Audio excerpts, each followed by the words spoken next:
Welcome to the Maker's Playbook, the podcast where we talk all about what it's really like to make a living from the things you make. I'm your host, Rebecca Ikes-Kara.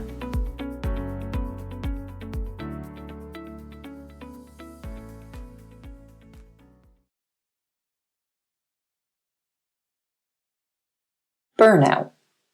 If it wasn't a word in your vocabulary before 2020, I'm guessing now it probably is. And if you heard me liken risk as the coworker that none of us really likes back on episode 213 with Layla of Tierra Madera, well then, burnout is risk's out-of-town cousin that comes and stays in your shared apartment for way longer than you planned and probably eats all the best snacks you just bought at the grocery store and were really excited about after working way too late.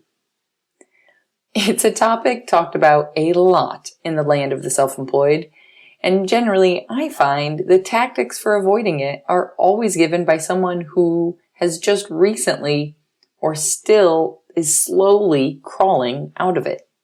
But don't worry. Nicole Dacey and I aren't going to give you any of those tactics that you've heard a million times. No, instead, we settled in for a simple, candid, straightforward conversation about the twists and turns your career can take and the many ways burnout can show up even when we are doing the things that we love. As always, it's a real-life look at what making a living from the things you make, well, looks like. And it's today's episode. Hey, Nicole, welcome to the podcast. Hi, it's great to be on. Thanks for making the time, whatever time we did. Yeah, we're a little late to it, but I think, we're early, depending on the time zone. Actually, yes, I thought we were going to be doing this like an hour and a half after we're meeting, so. I love it. It frees up my evening, though, you know? It's fine. Nobody would have known had I not I have no poker face. I can never hide things from people. Me neither. Welcome. Exactly. Welcome to the most authentic, straightforward podcast. Oh, it's going to be great. Love it. I love it. Well, for people who don't know you, how do you introduce yourself? Oh, gosh. Hi. I usually just say, my name is Nicole. We're thinking about pottery for the podcast, so that's on my mind. But I guess it depends on the context of where I'm meeting someone. Sure. So I'll tell people that, I'm from Massachusetts. I'm a New England girl, but I live here in California. I've been here for about 4 years. But if we're talking about job stuff, I'll say I am a teacher and an educator. I am an artist and a potter. Depends on who I'm talking to. That's fair. Yeah. Have you always taught? Did you get into ceramics because of wanting to be an art teacher? Or tell me a little bit about the journey. Trajectory. That would have been an easier word. Journey would have been an easier choice. Oh, you know what? Why be easy on ourselves? Honestly. Yeah. So I didn't. It's weird. I think about where to start the story, right? I went to school. You were born on a cold New England day. You know what? I actually was. I was born on a very cold New England Friday. I went to school for art history. I did want to teach, but I wanted to teach college level art history courses. Because I was always an artistic child, but had no talent. I guess I was a creative child. Got it. So eventually, I knew I wanted to be in the art world, but I wasn't a creator.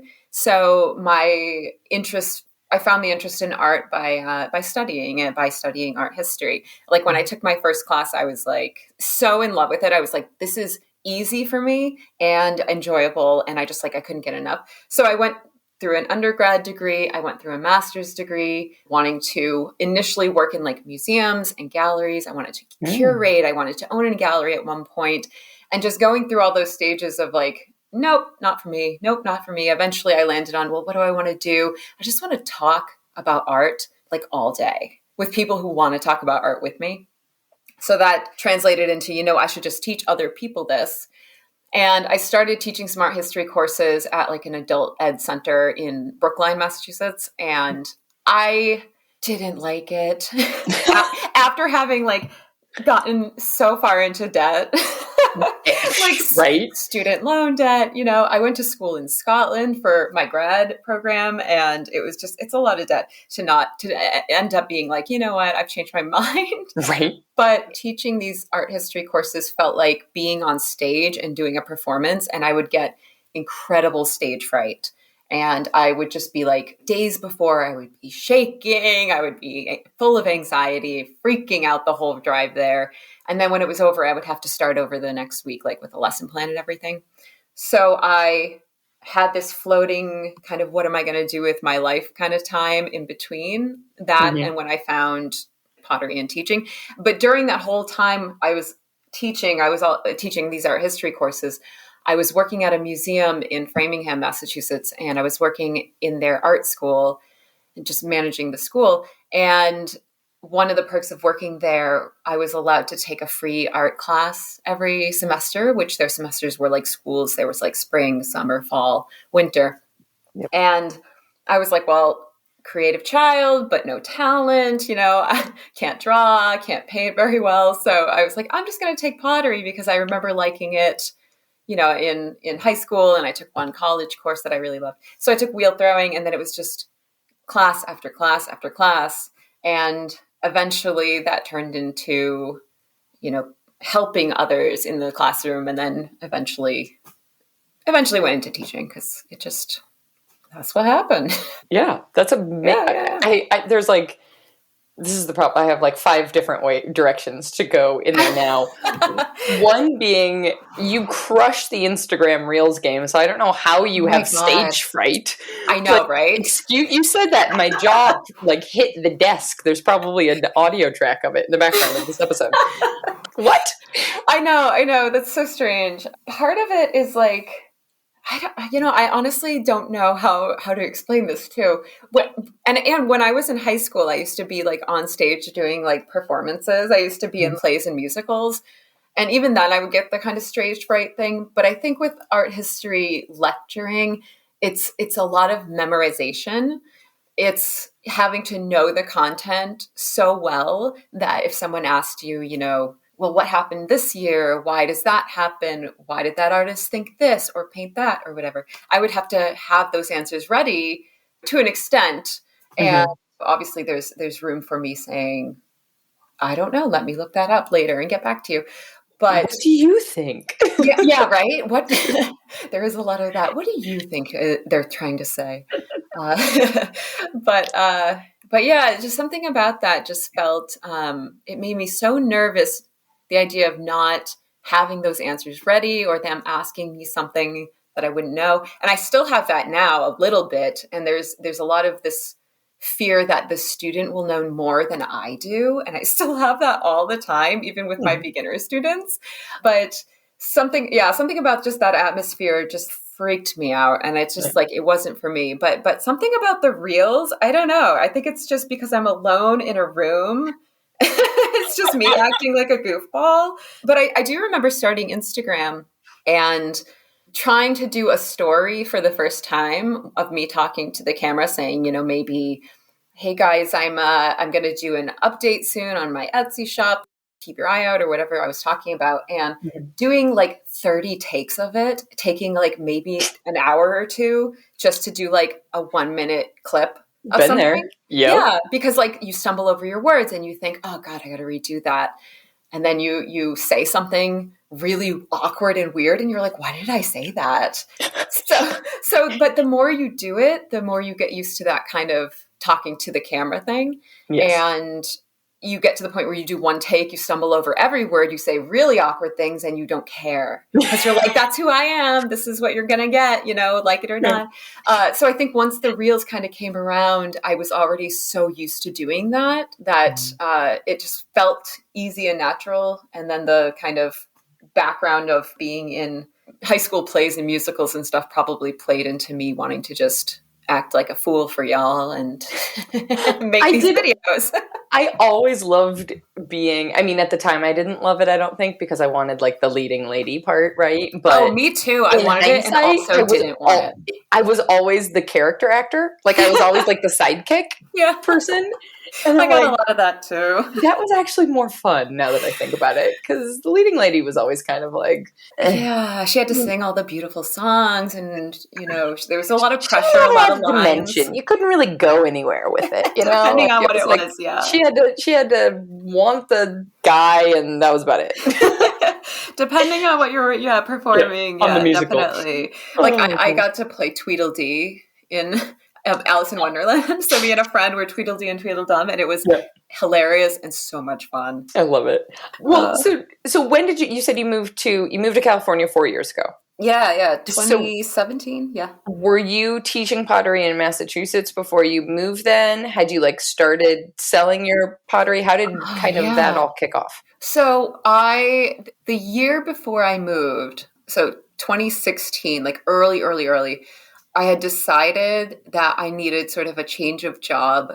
Well, I was working at that museum that I mentioned, and there was a lot of turnover of staff. We got a new director, curator. Some people were let go, and my boss and mentor at the time had been let go in kind of a really strange, awkward way, kind of forced out. And it's just the environment. I wasn't enjoying working there anymore. So I'm like, I need something to change. Right around the same time, that museum needed to move buildings because they were in a town-owned building. And I swear all this story is going to come back around to your question.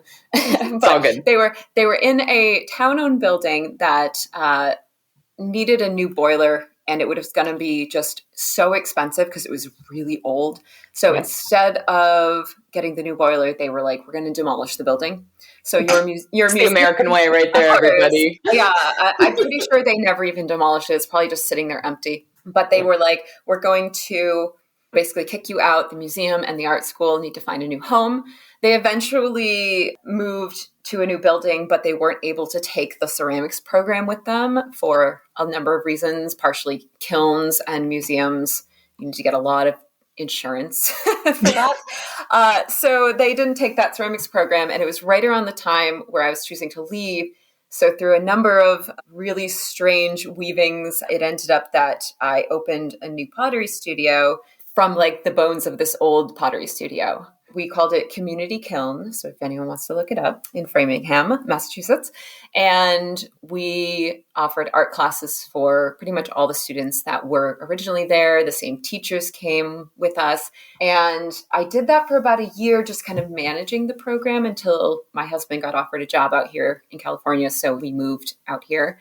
And when I was there, I hate working on the computer. I hate computer work. It's just not something I enjoy doing with my time. I don't like being stuck behind a desk. I think probably a lot of creatives feel. So I would often be just wandering out into the studio and just checking in on the classes. And, oh, you need a little help there. I have a little advice for that problem you're coming across. You clearly have that you don't know that you have. Yeah. Oh, yeah. Bringing up the problems they don't know are happening. It's that sort of, you didn't ask for this advice, but I'm going to give it to you because it's going to help you in the end. Exactly. I'm going to kindly give it to you. This is my life when you marry a professional potter as a hobbyist. Exactly. I'll be just like practicing one particular skill in our studio in the back of the house, and then Francesco rolls in and will tell me like the 3 other things I'm doing wrong. I was like, I was just practicing this one thing. I wasn't thinking about anything else. I know.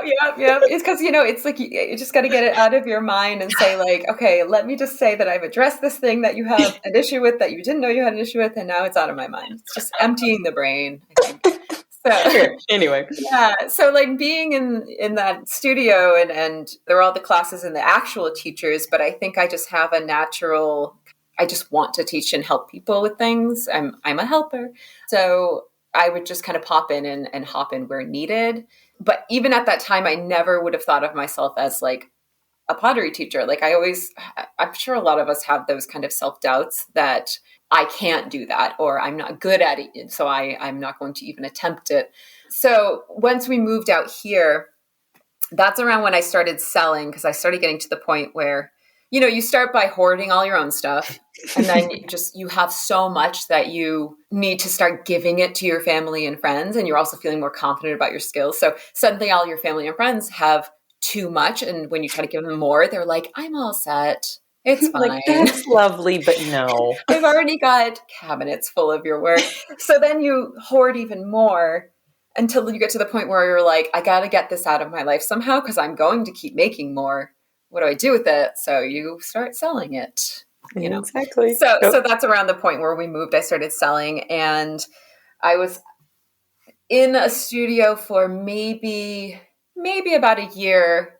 And then I approached the owner and I said, hey, if you're looking for any people to like substitute teacher classes or whatever, I'm around. And he's like, oh, are you available tonight? Can you take over the whole month of classes we have going today? And I'm like, well, I'm busy tonight. But so it's just, I kind of got... Class starts in 5 minutes, actually. I'd be great. Bye. Yeah, it was literally like, I think I was talking to him maybe at like 1 p.m. and the class start was at 7. And he's like, can you just take this over? Because I don't want to do it, basically. I was like, I'm like, I can take over next week. Sure. So I kind of got thrown into it. I'm pretty sure the interview process was like, have you ever taught before? And I was like, no, not really, but I've done this and that. And it was like, how long have you been doing pottery? And what's your schedule? And that was kind of it. So I was like, can you just show up and unlock this room? That's really all we need you to do. It was very casual at the beginning. And the studio I teach at now has expanded a lot. And they're opening a lot of new branches this year, which is fantastic. Yeah. So now there's other people to help me sub when I need a break. So it's the same studio or a different one? It's the same studio, different location.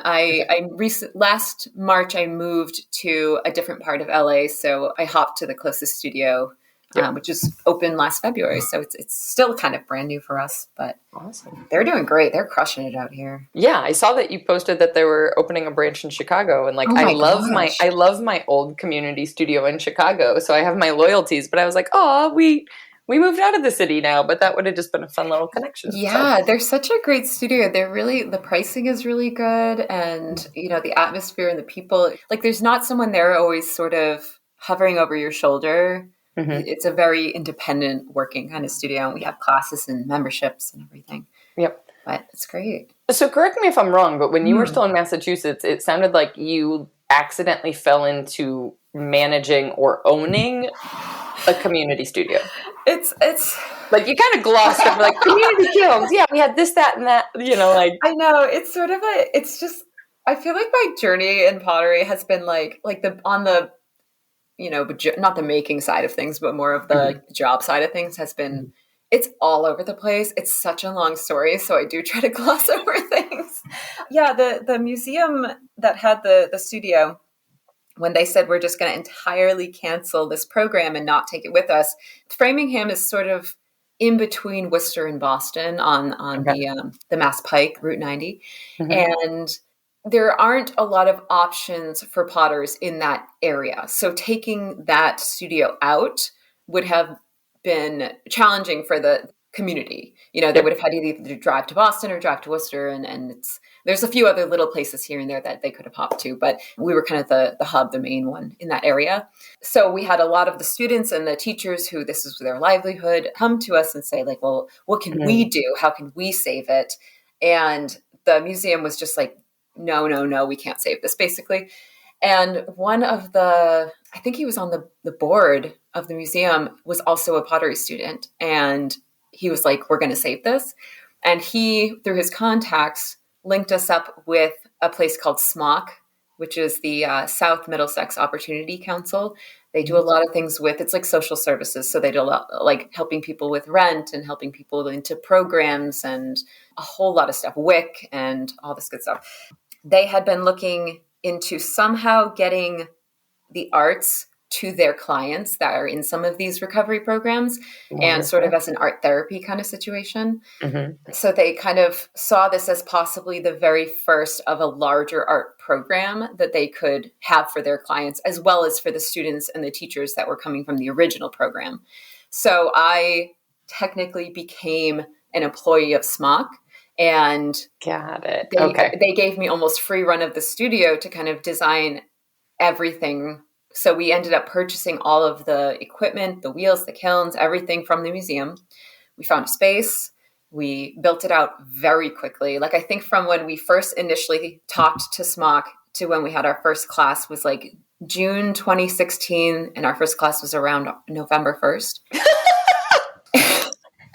It was a That is quick. That is very quick. It was intense. It was insane. And we got it all running and we got it all up and going.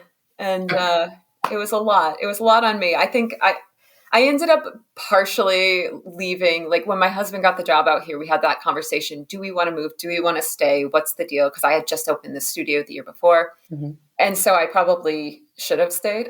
But I felt like I was so burnt out. I didn't have the help that I needed like, I was doing all the marketing. I was doing all of the courses, like creating the courses. I was hiring the teachers. I was registering all the students, everything you can imagine that one studio has to do. Yeah, I had to do it all. And there were a few times where I tried to be like, maybe we can get me like a little assistant. So sometimes, like, I was coming in at 8 a.m. and I was leaving at like 8 p.m. daily. Yep. And I would come in here and there to like run the open studio times and this and that. And I think I got to that point where my husband was like, let's maybe move. And I was like, heck yeah. So I definitely, like, I didn't realize at the time, but I definitely see now I was running away from that so quickly. So coming out here, it's been an entirely different lifestyle than that, and something I think I definitely prefer, but I do miss it a lot. It was fun, but intense. That makes a little bit more sense, at least. I mean, not to undermine the sheer quantity of work that you did, but like knowing there was a larger organization backing just as far as like the taxes and the like business license and whatever. Like, just I could never do this alone. Like, you still did a crap ton of stuff, but I was just thinking, like, how did you go about getting equipment from a museum that then was? I was like, oh, okay, this makes sense. Yes. Like, before they became an option for us, we were trying to figure out, like, how can we do this on our own? And I've forgotten a lot of it now, or maybe just completely blocked it out of my mind. But I remember at one point, because to buy all of the equipment, I think ended up being something around $10,000. And it's all used stuff too. And like, we literally was like, we're taking every last sponge. We're taking everything. I don't care if it's broken and crappy. But there was a point where I think even my mother-in-law was like, I can lend you that money if you need it. We were going like true grassroots. We were going anyone that wanted to help. So when Smock popped in and was sort of like, yeah, we'll help you with this. And their overarching goal, like I mentioned, was they wanted to have an entire art center. So eventually the long-term plan was for me to be like director of this art center and to have drawing classes, painting classes, weaving, like any number of things that could be for our community to do art classes. And they had a whole building ready. They just had to raise funds and build it out. And I think they still haven't done that. I don't really know. Sure. It was going to be a big thing. And so I hope they get to do it, but I won't be there to manage it. I was just going to say, I'll be here making plots. What a different life that would have been. I know. So do you feel like when the opportunity came up to move, like, aside from just being burnout, this is just like a 180 on life, right? Because now you teach at a studio that you do not have to run, right? Yeah, that's so nice. So you kind of get to show up and you teach and give your all to that, but also leave and set it aside when you leave, I imagine. Yeah. And when people say like, hey, we need more this in the bathroom or something, I'm like, oh yeah, you should go ask that other person. Right. Not my job. And then you come home and your studio is at home, like you make at home and you sell online, and those are the two main things, or correct me if I'm wrong. Yeah. When I first moved out here, I did all my work in the studio because I lived in a dinky little apartment. Mm-hmm. And when we moved outside of LA, just slightly outside of LA last year, we moved into a house that has a garage. So now I work out of that. Cool. Yeah. Cool. Yeah, I mean, I don't know that I necessarily have a question. I'm just sitting with like, what a completely different reality than the life you would have had in Massachusetts. I know. And my whole life up until we moved was really geared towards working in fine art, higher education, museum work, curation, that whole fine arts world. Yeah. And eventually it kind of transitioned more into like the creating art world rather than the art history kind of part of the museum world. But it's always been in that sort of 9 to 5, dressing up real nice, going to events kind of lifestyle. And then when we did move out here, my husband got a job that paid him far more than he was making. And we had this conversation about, he said something like, I'm coming out here to do my dream job, so you should be able to do yours as well, which at the time was I just wanted to make pots. So I said to him, I'm like, let me know if you need me to start making more money for us. And I'll do that. I'll go back into museum work, or I'll go back into whatever my degree and experience can get me out here. But so far it's just been fine. And so now I just teach and make pots, and I think it fits my lifestyle, my life better, because I like a more calm, gentle living, a little slower kind of pace. And it's taken me a little while to realize that that's who I am and that's what I need. I miss it a lot sometimes, but like one of my goals literally every year is like, go to more museums, get art back in your life. Because I'm so focused now on like making things and teaching it to other people that I forget sometimes I need to absorb that. Consume and it. Yeah. That's how I get a lot of inspiration. I'm sure a lot of people do. So Absolutely. Yeah. We literally just like in December, like a month ago for our anniversary, spent the day at the Art Institute in Chicago. And I was like, it's been a very long time since happy anniversary. Thanks. I just was sitting there being like, it's been a really long time since I've just had conversations around like art history and how nobody has any new ideas anymore. And all the rest of it. But yeah, definitely. So teach me how being self-employed is calmer, because I'm fascinated by that statement. I mean, I wouldn't say calmer there's still a lot of work that has to go into it, obviously. I think that when I was working in these other settings, you always were answering to a boss.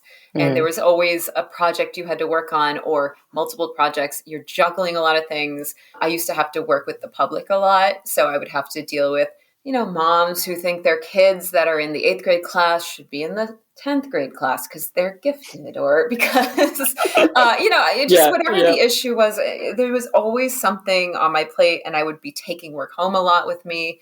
And it was just the grind. And I feel like now, while there's still a lot of work, it's a different type of work. There are less or fewer spreadsheets, at least for me. There are not so many balls to juggle, I guess. And the ones that I do have to juggle, I can manage. And I feel like for me, my biggest problem is always finding balance. So I'm constantly working on that, trying to find the balance between working and life. And I tend to do a really bad job of it because I get almost like hyper-focused on making or Instagram or whatever. And then I realize, I, haven't moved my body and haven't exercised or gone for a walk or done anything physical, or I'm not cooking food. I'm just eating granola bars nonstop and hoping that coffee can fuel me instead of water. And I'm sure we've all been there. And so I need to, and I'm sure a lot of us think this, but like I need to just find that balance a little better and pay attention to what my body is telling me and what my mind is telling me, and like not go all in on one thing and forget the other stuff. And so I think a gentler life, a little calmer life, I don't have to get up at 6 a.m. or earlier so that I can shower and put on my fancy blouse and pants and then drive and commute to work and be on all the time. That was a big thing. I'm very introverted, which everyone that I tell that to doesn't believe me, but it makes sense because like the content you're creating now, you can do on your time. Like I recharge by being alone. So when you're spending 8 hours a day constantly being on, it's exhausting. And then you go home and maybe you exercise, maybe you make dinner, maybe you go right to bed. I don't know. And it's just nonstop. And then your weekends, you're like, thank God you're here. So now it's like, if I wake up in the morning, like I wake up later than I always used to, and I can spend my morning doing what I want to do. And that might be going into my garage and making some pots. It might be making reels. It might be just sitting and working on a project that has absolutely nothing to do with pottery at all. Like I'm really into my genealogy and family history and stuff. So I've been trying to work on kind of categorizing my old family photos that I inherited from my grandparents. And that has nothing to do with Instagram or pottery or anything. And so it like gives me life. I feel so much better when I can go out and have a life outside of pottery or have pottery outside of life, and trying to find that balance all the time. So I hope that, I don't know if that answers your question. But. No, I think that's a really good point, because what's so easy, at least for me, being self-employed, and I hope and I think for other people, is that like when you are doing something that you got into because you enjoyed it, it can become obsessive really quickly. Oh, yeah. And then you can wind up working that 8 a.m. to 8 p.m. just like you were for somebody else. Mm-hmm. And you're exhausted from it. But at the same time, you don't turn your brain off from it, because there's a portion of you that's also excited by it. And you also still enjoy it, or it's challenging, or whatever thing you're getting from it. Oh, yeah. Well, now I consider myself a full-time potter, even though I wouldn't say I put in like an 8-hour day, 5 days a week or something. Okay. I'm guessing, I've never done the math, but I'm guessing the work I do to create, to make on Instagram and reels and actually making pots and teaching probably kind of adds up to that. But before I would consider myself a full-time potter and I was just like a hobby potter, everything was so exciting, and I could spend all waking hours looking at pictures of pots and drawing them. And I remember when I would have some anxiety trying to fall asleep, I would literally throw pots in my head.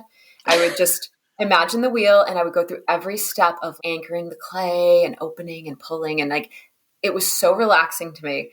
And now that I do it as a job full time, I truly believe any job can become work and you can learn to hate anything. And so like I'm actually going through right now in the past couple of years, probably since the start of the pandemic, of like, I kind of hate pottery a little bit right now. And I'm trying to be okay with that. And I'm trying to find my way back to loving it again. Like I still love teaching, and that hasn't become a thing that I've learned to hate. But I realized like what's today? Today's the 14th.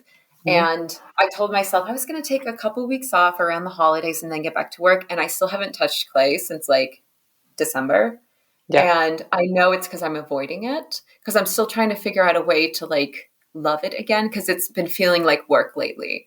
And I've got ideas of what to do to to fix it, but we'll see. We'll see how it goes. Thank you for your honesty with that, because I think that that's probably something a lot of those of us that are full-time self-employed makers, creators, like that's a very common thing, I think. And I don't think it's something that people who are the hobby potters wishing that they had more than nights and weekends to do it and just like praying for the day they can quit their jobs.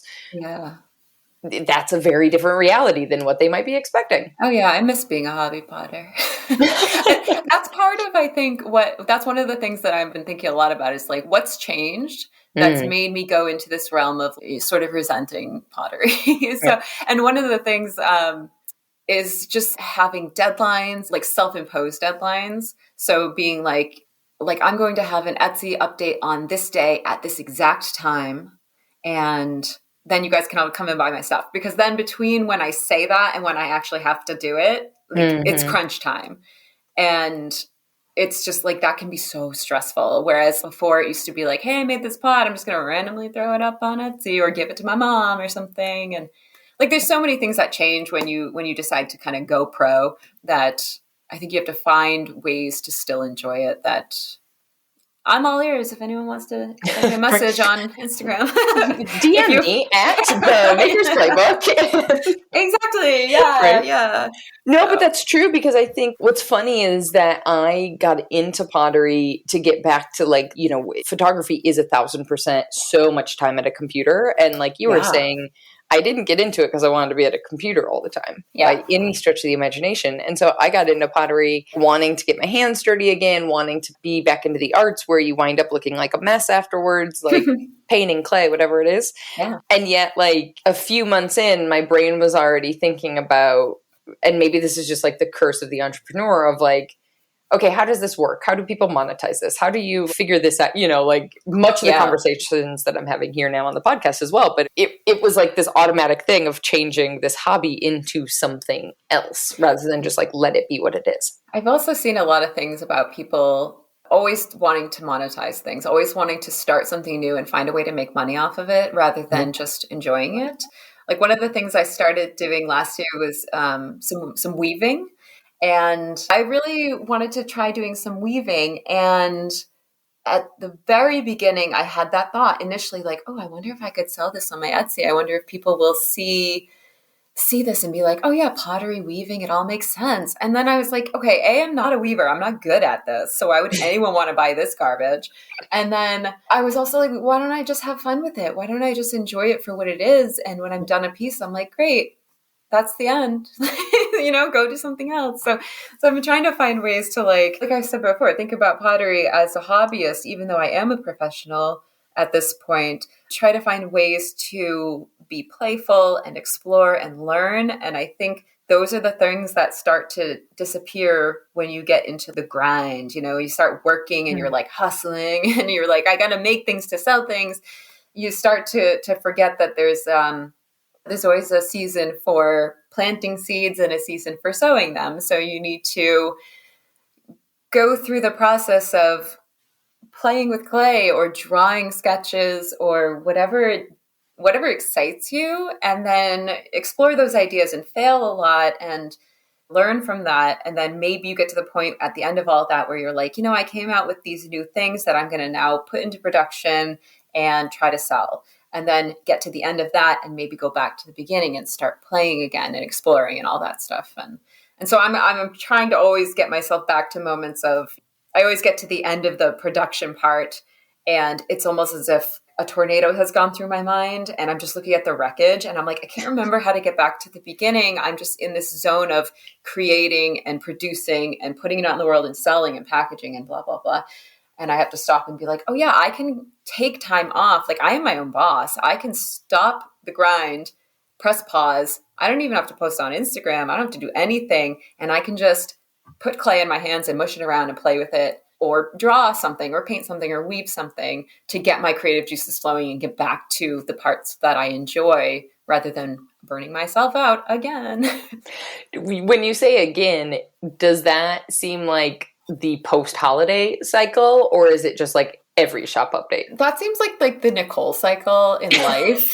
Just life in general. I'm like constantly going too hard and burning out. It's like I said, I feel like I'm built for a very slow, calm, gentle lifestyle, but I get excited about things and I go all out and then I burn myself out. And it's everything. It's like whether I'm working out, I'm like, I'm going to lift weights and I'm going to go nuts. And then like 8 months later, I'm just like, and I'm done forever because I burnt myself out. So yeah, there is a big post-holiday thing for sure. When I posted, like I made a reel about this, but like when I posted all of my holiday stuff for purchase, it was this huge weight off my shoulders. And I made this reel comparing it to like Frodo in Lord of the Rings, like throwing the ring into the fire because you're like, finished. It's finished. I'm done. It's done. And it's so exciting. But then I remembered I had to still like package all this stuff and ship it out, which is just as much work. Which is actually worse. It's a little bit worse because there's almost no creativity there. Although I do like to kind of fancy up my packaging because it makes me happy. And also I want people to feel like they're receiving something they're giving themselves a gift, even if they're just buying like piece of pie, Mm-hmm. But yeah, so there's a lot of burnout in my life. So like I said before, it's just I'm always trying to find that balance so I don't constantly burn out. Yeah. And I've learned a lot about myself by sort of just trying to pay attention to when I do burn out and like what happened and why, what did I do to cause that? And how can I alter this for next time? Last year, I did those gift boxes that I made this year. I did those last year for the first time and I made 11 of them. And this year I made 60. I scaled the hell up. Oh my God. I saw those. I looked at the detail you put into those. No wonder you're burnout. Are you kidding? Come on. I started working on them in August And so from August till the end of December, that's all I did. I did nothing else. And I can say like each of those gift boxes had one piece of pottery, but most of the work went into everything else around it. So I got to the end of the year, and while I'm so happy with how they turned out, and I'm really pleased with the feedback I got from everyone that purchased them, I could see that it's like classic Nicole, I went a little too hard into it, and I kind of dreamed big, and then I tried to accomplish it, and I did a little too much. So I already see that for next year, I can't do this again. Because from August to December, it's like there was no playing, no learning, no exploring. It was all just make a bunch of random things. I remember making like spoon rests, and I'm like, I don't make spoon rests. Who are you? Who am I? I look in the mirror. I'm like, who are you? Right. So like, something about those spoon rests really like woke me up. I was like, what is happening right now? Yeah. So I'm trying this year. I already have goals for my year of what I want to try doing, and there's going to be a lot more exploring what makes me happy and a little bit less kind of people pleasing and making for others, which I know is not like when you're a creative, you should be making for yourself, and those who are drawn to your work will naturally find you. But I think with pottery being something that creates a lot of functional works like mugs and bowls and plates and whatnot, there's always a customer who wants a mug, and so it's really easy to just start making a bunch of mugs for other people because they'll sell, you'll make some money. I don't know. Sometimes it just feels like I don't want to make another mug. I'm just over mugs right now. Even though I promised some people last year, I'm like, sure, I'll be making more mugs in January. Might not happen, guys. We're 2 weeks in, so I know, right? Oh gosh, we'll see. But no, I think like there's a couple of things that like hit home for me so much with what you're saying. In that, also when you're full time and this is your job, and I know you were saying like, okay, your husband got a new job and it provides a certain level of comfort for you guys, but presuming still that like when you look at it like a job, and there's a certain this is where I'm rambling and not getting to the question. I told you that this would happen. Sure. For me, there's a certain level of pressure of like, I have to do a certain amount because otherwise if I don't, the work will stop coming. And if the work stops coming, then the business dies. And if the business dies, then I can't pay my mortgage. That is a big reality. Absolutely. Like I know how fortunate I am that I have a partner in my life who makes more money than I do, and he can afford to pay for our rent and everything here, And I know that if it were just me, what I'm doing right now is not enough. I would have to be making more to sell. I would have to work much harder. I might have to get a second job. I might have to teach more classes. And then I probably wouldn't be able to be living that nice, calm and relaxed lifestyle that Nicole kind of needs for her mental health.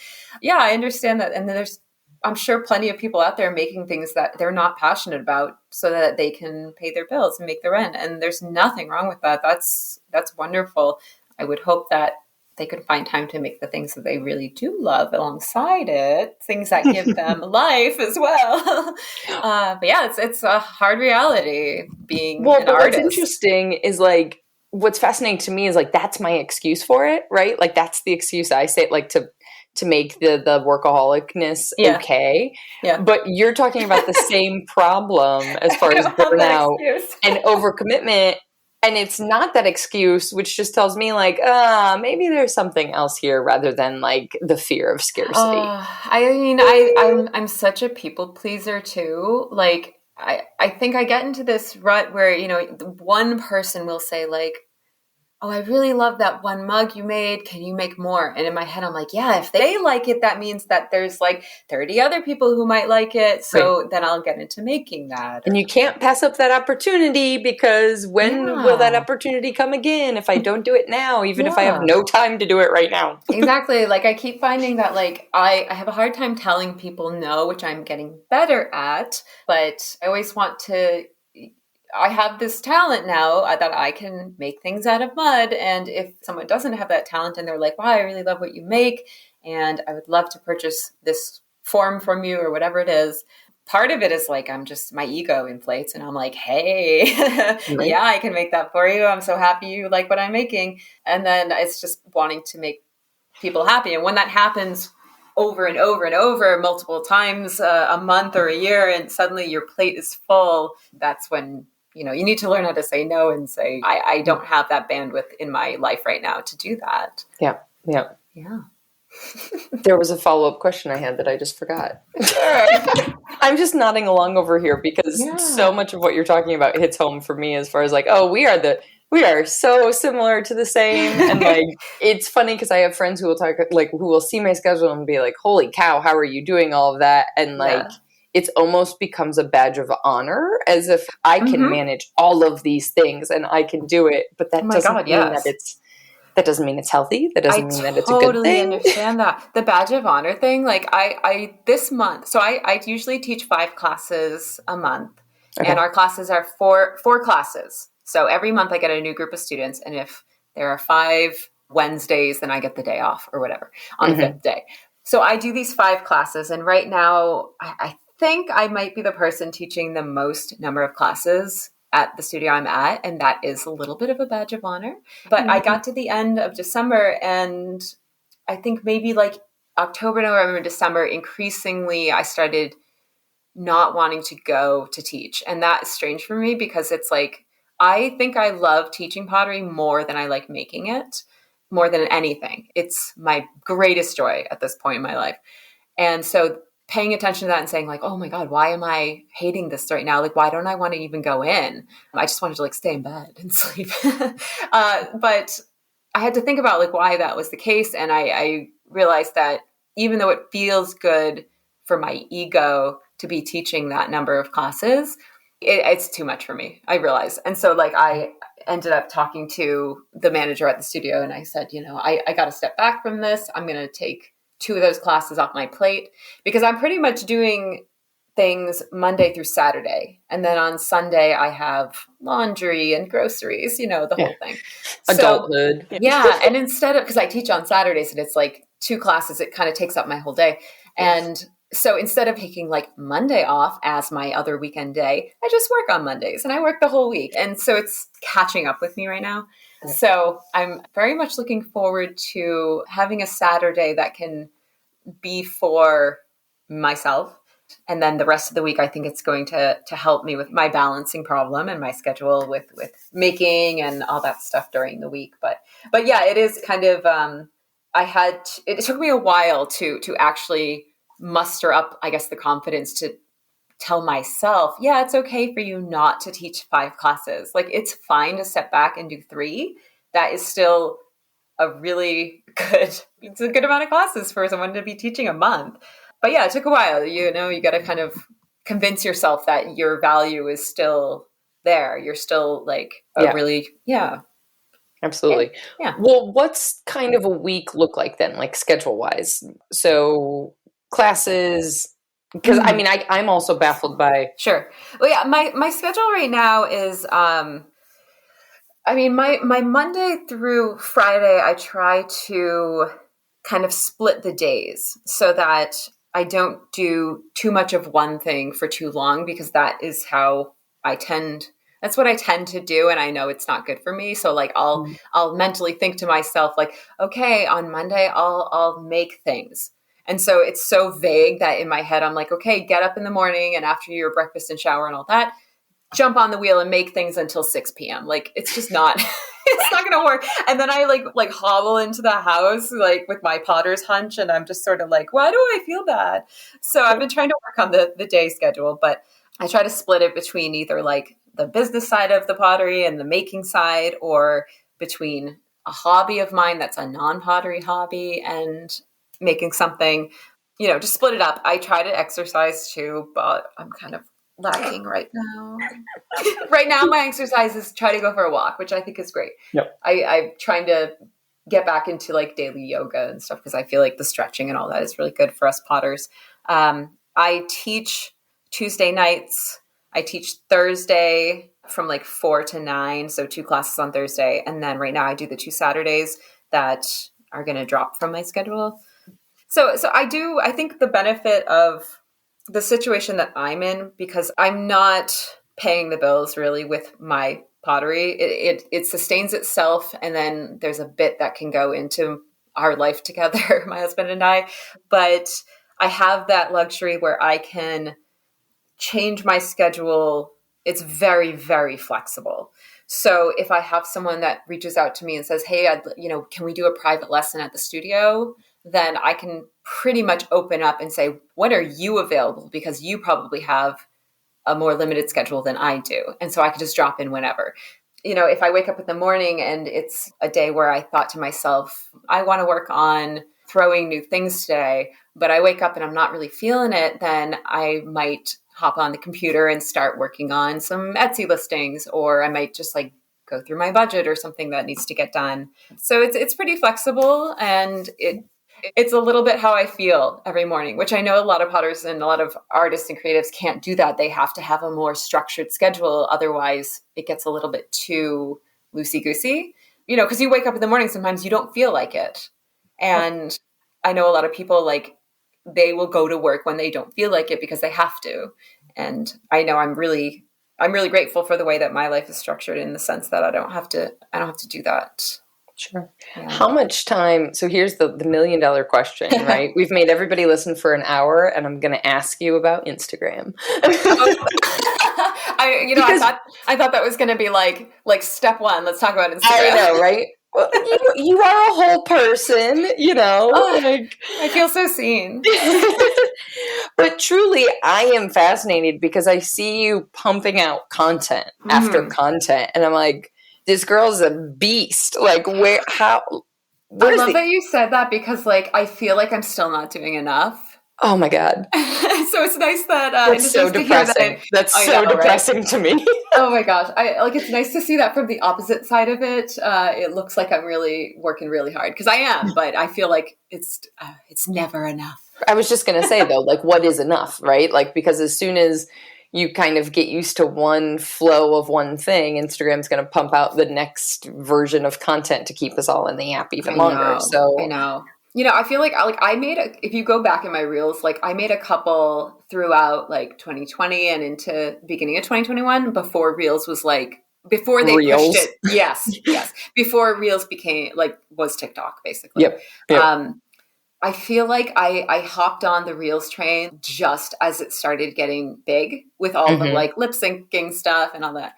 And I kind of feel like maybe that really contributed to the like early kind of boom that my little page had. But what was your question going to be? It was like, how much time? I guess there's two parts now that I'm thinking about it. Because one, let's start with how much time you feel like you're committing to Instagram, and then I'll follow up. To Instagram as a whole, or just the Reels? Or both? Both. Whatever I want to talk about. Exactly. So let's see. I try to do the Reels all in one day, or maybe like 2 days. So when you see a Reel, and then there's another one that I post maybe like the next day or a day after, and I'm wearing a different shirt and I got a different hairstyle, I literally am running and changing my clothes. Because I've learned from the beginning until now, like it's been a journey of learning how to do a Reel well. And it's not just something I organically learned on my own. Like I watched other videos. I watched people that are like social media gurus telling you how to make Reels and how to do transitions and this and that. Like it's not just something I am naturally good at. But yeah, I will probably spend, 2 or 3 hours on one day a week and doing some Reels, but it really depends on how involved they are. Like some of the really simple lip syncing ones where it's like 7 seconds of filming, that I can like knock out in 15 minutes. But it's like sometimes I have to do it's such a silly thing. When I stop and think about Reels, they're ridiculous. They're so silly, which I guess is why people enjoy them. But when I have to do a Reel, also yours are particularly funny. Just like some of us have very dry, informative Reels, aka me. And then I come on yours and I was like, God damn, she's funny. Well, thank you. I mean, I find that if I'm filming something and then when I turn it off, or I start laughing out loud myself, I'm like, that's the one. I learned early on that like my faces that I make have to be so over the top exaggerated that when I'm doing them, it feels so stupid. It feels like my face is doing too much. But then I watch it back and I'm like, oh no, that's the right amount. It's crazy that what the camera picks up versus what I perceive. But yeah, some theater, of them were man. It's all those early day pulling it full circle to high school theater. Played at the back of the auditorium. Oh my God, yeah, projection. Using your diaphragm, speaking from the diaphragm. Yes. Yeah. But like, I think the ones that I have to play like two characters or have to do multiple people within one reel, just to make it kind of. I'm obviously the same face. So to make it readable as two different people, like I have to put my hair in a ponytail or like change my shirt or put a jacket on or a hat or something. And those take a little bit longer. There's been a couple of times where I'll do my makeup really nice in the morning and I'll put on a special like eyeshadow or something, which I almost never do. And then I'll go and film a reel and I'm like, I look different than I do all the time right now. And I made a bad decision. So I'll like not do reels that day so that I try to be as plain faced as possible to make it easier to do multiple things in one day. But then I guess compared to all of Instagram, I honestly don't know how many hours I put into it. I wake up in the morning and I try not to do the phone first thing in the morning because it just stresses me out. Yep. So I'll usually like have a cup So I of take coffee it with and me read. down to the bathroom. So I put the blanket over my head and I go on it and then no one knows I'm on it.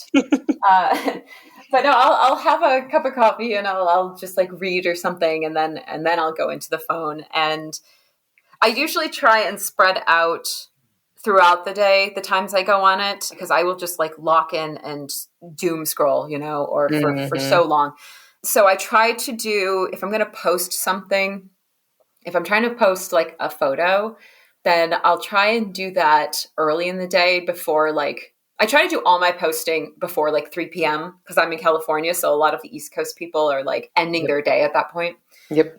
So I try to do, and if I'm doing 2 posts a day, like a photo and a reel, I'll try to split them up by a couple hours. I probably should use an app that just you can definitely schedule exactly. These things. Yeah. And I used to spend time, I kind of type everything up ahead of time and then auto post it, but I hate it. I don't know why. I have to do, because I type a lot. I put my thoughts into it a lot. So I kind of want to put my thoughts in the moment rather than doing it ahead of time, because sometimes I feel disconnected from that. So I'll spend a little bit of time in the morning doing a post and uploading it and then go about my day a little bit longer. And sometimes I'll come back and answer questions. I get a lot of messages, but I hate having that little like unread message notification. So literally I talk to everybody. Anyone who sends me a message, unless the only things I don't read anymore are like the reactions to things. Sure. I just get rid of those. But if you type something to me, I will talk to you. And it's not just like a easy breezy goodbye kind of talk. It's like, I'll talk to you. You're a person and you took time to talk to me. So I'm going to talk to you. And I've met some really cool people, really sweet people. Spoiler alert, that is all I did for us to have this conversation. Yeah, right. Yep. And it's funny because like I think you're like, it took me a while to figure out who you were, because I would see like the Maker's Playbook. Yep. And then I'd see Rebecca sometimes and I'm like, wait, they're the same person. So it happens where like someone's username and their actual name, like wherever it pops up, sometimes I don't know they're the same people. Like, I've done it to students. They'll message me and talk to me and I'll just kind of give them the, all right, hey, bye, like really simple kind of response. Right. And then later I'm like, oh, you're someone I talk to regularly. I just totally brushed you off. I have the reverse problem where I'll forget people's first names, but I will remember their Instagram handle. Oh, funny. Which just makes me feel like a horrible human being. Oh, no. I mean, I feel like, the way people remember people nowadays is so much more complicated than I think before the internet and social media. Yes. Like, and plus now in person too, everyone's got a mask over their faces. So it's just so hard to remember and identify everybody. That's true. So why, I guess the elephant in the room question to me also is like, are you committing this much time to Instagram because you love it? Or because it drives traffic to selling your pots on Etsy? Or because of students? Or have never been asked this question or thought about it at all, and so don't actually know. All and nothing, I guess. All of that and also none of it. When I started Instagram, it was because I wanted to put pictures of like what I was eating and all that good stuff. You're just like, here's my outfit for the day. And then my personal Instagram started becoming all pots. So I'm like, okay, I got to split this out because I have all my family and friends that are on my personal Instagram following me and my life and all that good stuff. So I made the pottery page. And then, of course, as you go along, it starts going from like, I'm just trying to share my hobby into like, hey, you guys want to buy the stuff I'm making? So it was a way at the beginning to sort of both share what I'm doing and connect with a community of people, but also a way to, drive people to an Etsy page. And at this point, I think a big question is like, why am I doing Reels? Part of it is because that's what Instagram wants us to do. And I hate that so much. And I fought it for a while. I was like, I could feel it in me, this like drive to want to do it. But I was like, no, I don't want to just do it for the sake of doing it. I knew I needed to do it in a way that made sense for me. So like, you'll never see a reel from me that doesn't make sense for pottery. It's never just going to be me lip syncing to something that's funny or whatever. I try to put like in the text something that's educational or something that's actually going to help you. Sometimes it's just funny and I just post it. But I think now, the difference between now and when I started is like, I do try to use it as a way to market myself. I use it a lot as a way to sort of explore my ideas too. So sometimes like I'll look back at my page and kind of see trends in my own page, color trends, shape trends. And sometimes I go back and I'm like, oh, that was a really great moment for me, a really great time. How can I kind of capture that again? Like I had this sort of Renaissance moment for myself back in it was 2019. So it was like the early into the spring and into the summer where things just were really good. And somehow I got out of that around the fall. I could feel it changing. And then into 2020, obviously that was a nightmare. But, in 2020, all my work really pared down and I needed to have less visual clutter in my life. And it was just like a lot of very simple work.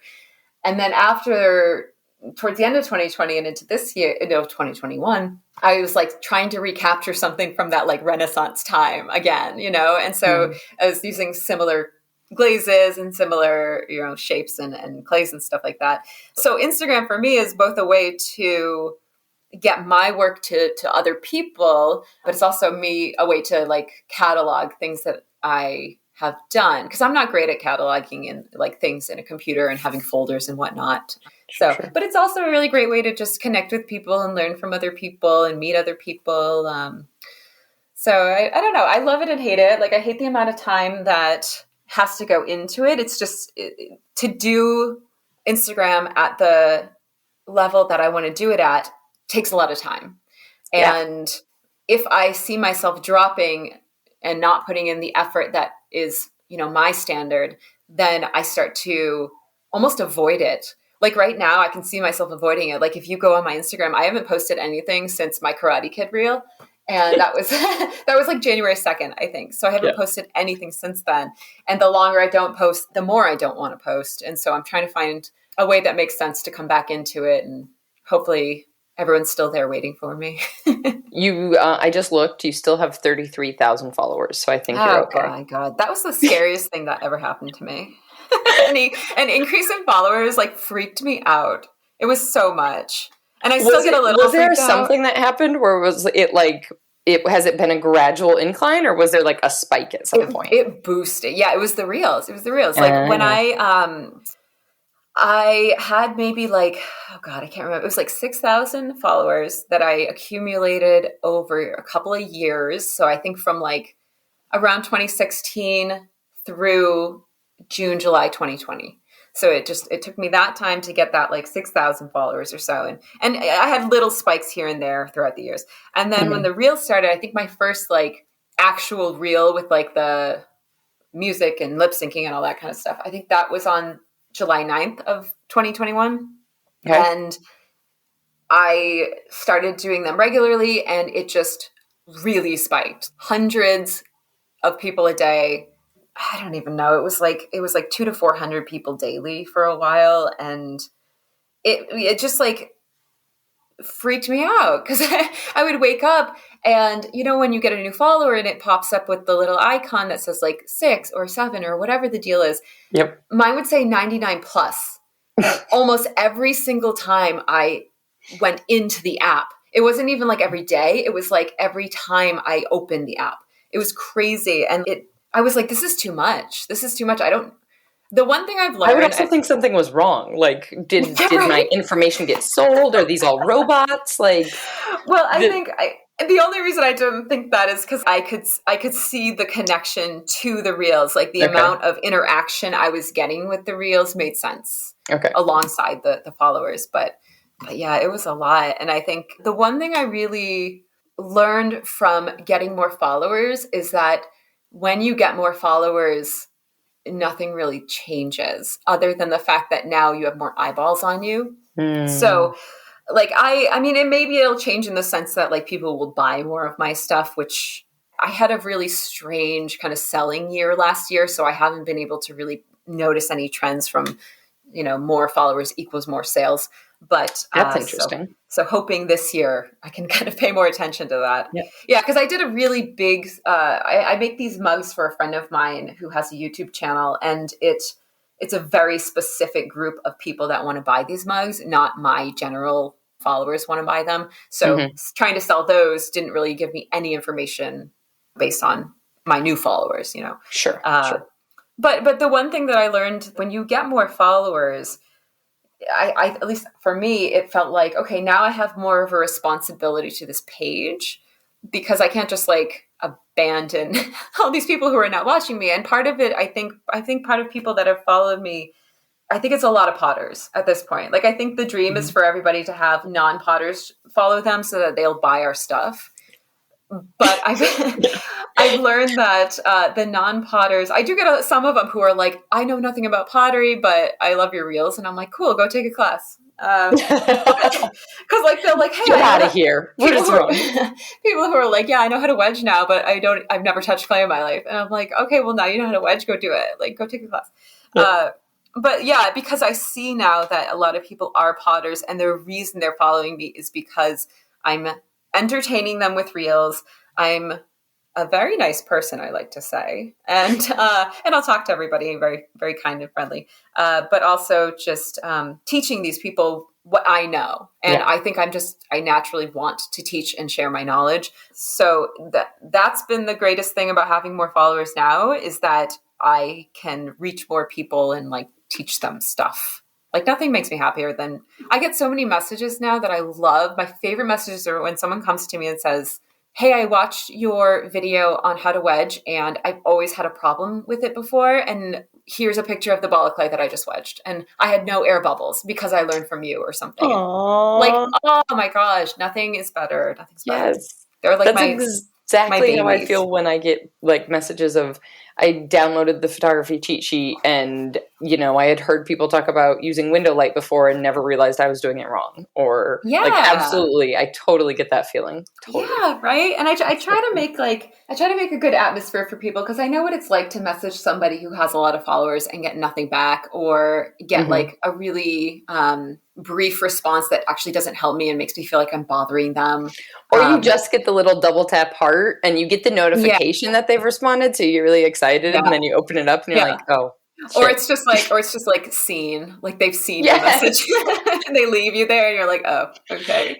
Which I should say, for anybody that I've done that to, you can mark messages as unread in Instagram now. And so I will like read something, and then when I realize like, oh, this takes a longer response, I'll mark it as unread and then come back to it. But now I'm realizing people will see it as seen. Oh no, yeah.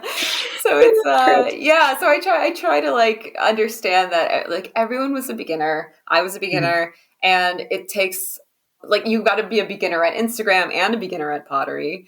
So it takes a lot of courage to ask someone a question that maybe you're afraid to look stupid or something. And so I don't know, I feel like there's no wrong questions or whatever the thing is. And, yeah.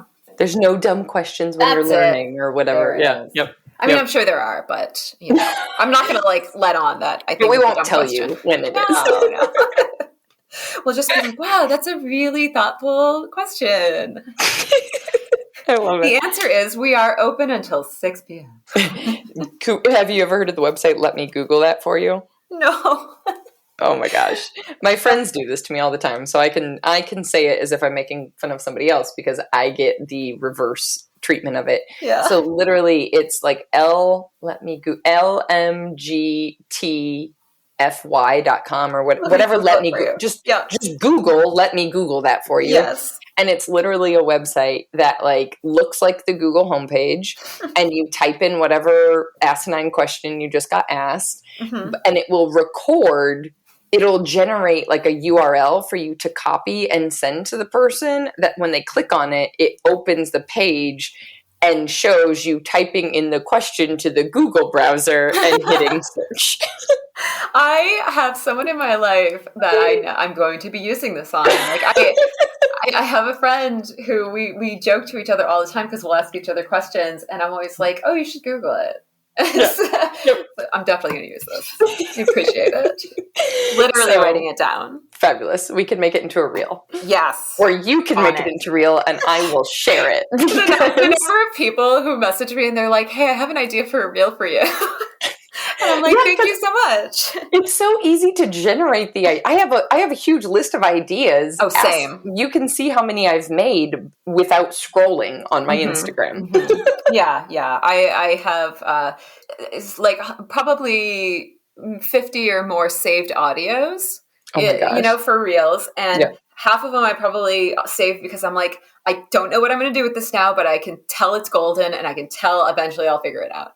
And then I have, a full list of reels that are just silly, stupid, funny ones, that are educational ones. It's just, I feel like that list will never end, which is great because then it means I'll never be stuck for an idea. But it also gives me a little bit of anxiety because I'm like, I want to do them all and burn myself out. Yay! Full circle. There we go.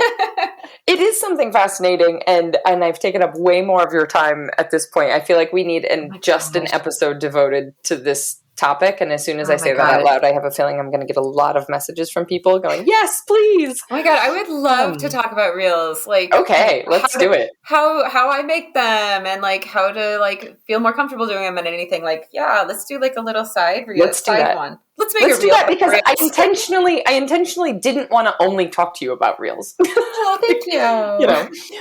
I'm all for that. That would be amazing to do. Yeah.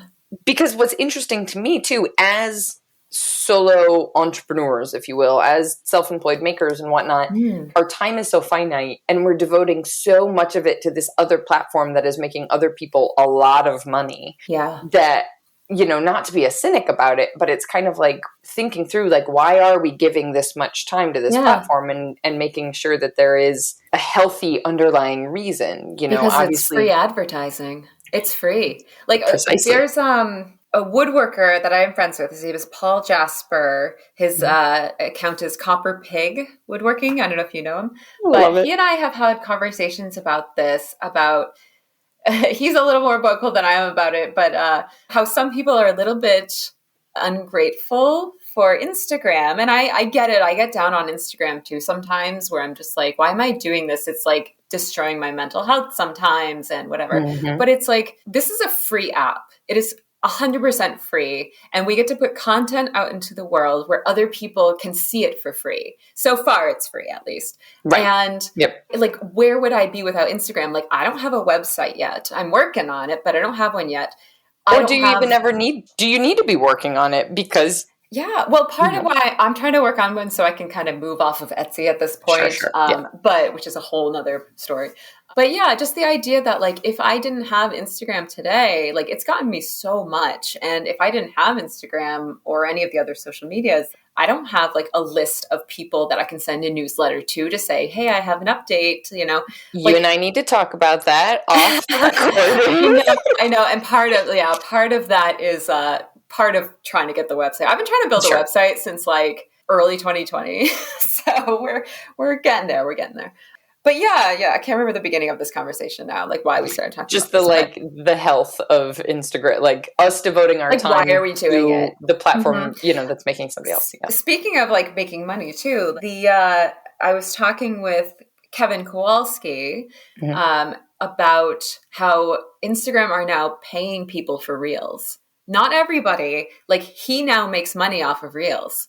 So, and this is like Yep. if you do a live video, That's you like can TikTok views or YouTube exactly. views or whatever. Yeah, Yep. and he was asking me if I've gotten it on mine because I kind of blew up because of the reels and I'm nowhere near the kind of follower count he has, but I don't get paid for them yet. Instagram, send the check, send the check. I'm ready. Yep. But yeah, eventually, I guess maybe depending on how your followers, how many numbers of people. I assume that's who they decide who gets paid for them. But I would imagine. Yeah. yeah, you can make money off that. You can make money off of live videos now. You can turn badges on, and people. It's Right. almost like Patreon type of thing, Yep. which is also something I'm hoping to get into. Give me that money. Yep. Yep. But like you're saying, we're like potters and any maker really. Like at this point, any artist, you have to wear so many hats, Mm-hmm. and not all of them are pretty. We all just want to wear pretty hats, right? Right. But yeah, Yep. it's like the idea that we all have to do so much. Like there's only so many hours in the day, and I devote some of them to reels and Instagram and stuff. So I'm trying to work on the website and the making a Patreon at some point. And I'd love to kind of transition from teaching in person and small teaching on reels and IGTV to making maybe YouTube videos. It's very time consuming stuff, but Yep. but what else am I going to do? I'm going to go back to working in museum world. Heck that. I mean, No. those are the pretty hats. Those are the pretty hats. Yeah. My hat is covered in clay. It's like falling apart. There's holes in it, but it's so much But more I love it. comfortable. Much more comfortable hat. I agree wholeheartedly. It's like I can work my way around a black tie gala without Mm-hmm. problems, but my gosh, do I love that I can jump on a podcast recording with Yes. a beanie hat on and no makeup and not feel Yes. self-conscious about it. Right? Like you could even have no pants on. Like I can't even see you right now. You could have like done any number of things in the time and no one knows, right? I love it. I have been thinking this whole time about whether or not anybody can hear Hendrik snoring in the background. Oh, well, I So that could cannot. be interesting. All right, good. So if I can't, I'm guessing no one else can. But I wanted to put that into the audio wave so that if people thought I was just sighing in the background of everything you were saying, like, it was they think that you just was fell actually the asleep and dog. that you're the one snoring. They're like, gosh, this Promise it's the Nicole, dog. she's just putting people to sleep left and right. It was at like really opportune times too when you would say something like of importance and he would just be like, his nose is like smushed up against the little Oh, mattress thing and he was just like, I'm like, okay, Hendrix, baby. you need to settle down. He's sighing at what we're saying. He's just like, I'm really into this. He's tired for us. Oh, sweetie. I love it. Well, I will absolutely get this on the schedule to devote an entire episode to Reels, but for Yes. now I have taken up so much more of your Oh time. my gosh, I'm so happy to do it. I could have kept talking for another couple of hours. You're so easy to talk to. Good. Oh, that makes my day. Thank you. For people that strangely somehow don't know, question mark? Yeah. Where can they find these fabulous reels and you on the internet? Right. The best place is through Instagram. So I'm at Nicole Dacey Pottery. It's DACEY. And if you go to NicoleDaceyPottery.com, you'll see coming soon, and it'll probably sit like that for a little while, but maybe one day it won't. Put your but yeah. email capture up right there. Just put it on the coming soon page. Yeah. I could do that. I gotta, look, that's a hat that I don't know how to wear yet. It doesn't fit my head yet. So I can help. Here's what we're going to do. I can help you in a myriad of ways with website and email building. And we're going to trade Reels coaching for website and email coaching. I think this is great. I love the barter system. So wonderful. And we're going to leave everybody else hanging on a cliff about what those conversations are. And they're going to be so juicy. It's going to be all the real stuff behind the scenes. I see what you did there. No pants at all. Like, can't wear pants for that. Beanies and no pants. Oh my gosh. And that's, I have no other ending besides that. That's It's where perfect. we're gonna leave it. So I hope we both can log off, take our pants off, have a silent, toast drink to each other for being wonderful, and go about our days. No, thank you so much. We'll talk to you on here again soon. Thank you so much.